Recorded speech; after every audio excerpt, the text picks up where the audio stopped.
In this video, I'll show you how to speed up a section of your video in Premiere Pro. I've just added a clip to my timeline, and I want to speed up part of it. First, move the playhead to the point where you want the speed up to begin. Then grab the razor tool and make a cut at that spot. Next, move the playhead to where you want the speed up to end, and make another cut using the razor tool. Now switch to the selection tool.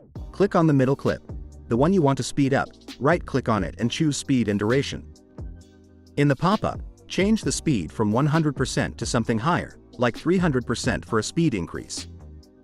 If your clip has audio and you want to keep it sounding natural, check the box for Maintain Audio Pitch so it doesn't sound too high-pitched. Also, make sure Ripple Edit is checked. This will automatically close the gap when the sped-up clip gets shorter. Click OK, and now your selected section will play back at a much faster speed. That's it. Quick and easy. Thanks for watching, and I'll see you in the next one.